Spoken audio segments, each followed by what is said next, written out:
growth opportunities with larger firms.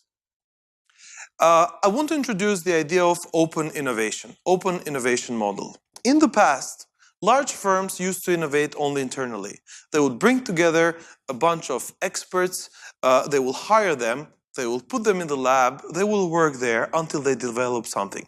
They will not share anything with the external world. Now that has changed. Companies have realized that if they collaborate with universities maybe, they bring in new creative people, designers from outside, consultants, they hire them temporarily. Maybe they work with a small company. They can do more. In the UK, for larger bids, the government say larger firms can apply, but one of the conditions is they need to have a small firm as a partner. Why they do that? Because it's part of the UK policy to promote larger firms to work with smaller firms like you, maybe, to work together, to share knowledge, and in a way push this model of open innovation and just shared knowledge and shared intellectual property. So the system has changed, the world has changed. Freelancers can be hired remotely by large firms in platforms like Upwork and Freelancer. So you need to embrace and accept that you are not limited to your own environment or your country or the companies you see around, but your talent can find a marketplace, and you can apply for things from NASA when they put out those bids to larger firms depending on your talent. Finding corporate clients, you need three things. You need referrals, you need someone to refer you to.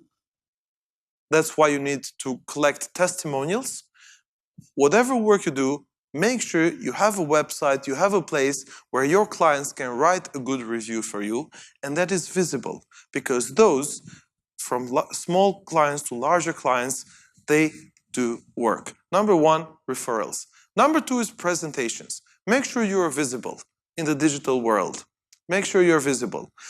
You can have videos on YouTube, you can have tutorials, you can advertise yourself, you can use HubSpot that can help you build your customer base, MailChimp to do mail marketing and manage your customer database and promote things to them. And mailing, although it has been around for too long, email is not a new thing. But the way email can still and is still being used for business and to promote your creative talent is still very powerful. Now, with the GDPR, with a new regulation on how we can contact clients or not, mailing has become a bit more restricted.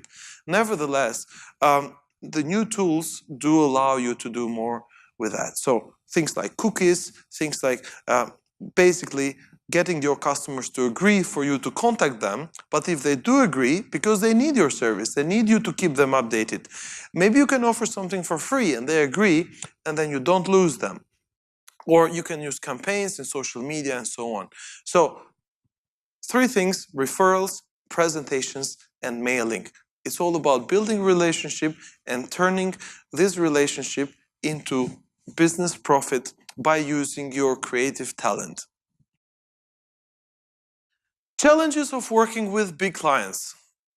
If a big client leaves, maybe you lose 50% of your business in one day. And that is a big problem. It's hard to negotiate with them. They negotiate with you, they set the price. And they prefer to work on small margins.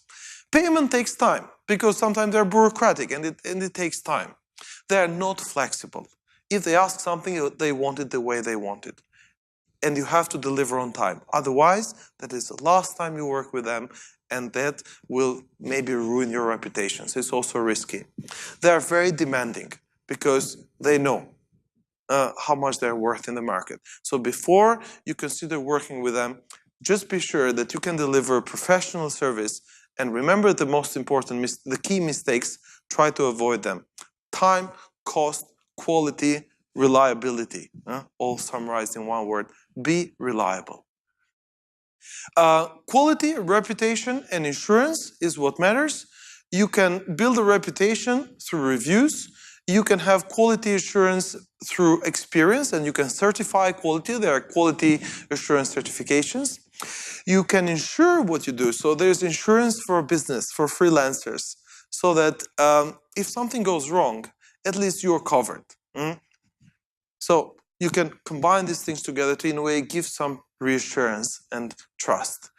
But most importantly, think about the business environment and the creative environment as a network, where you use your social capital, people that you know, your human capital, your expertise, knowledge, and education, and economic capital, the money that you can make from it. And in a way, it goes round and round. Social capital, human capital. So social capital is your connections. Human capital is your creative talent.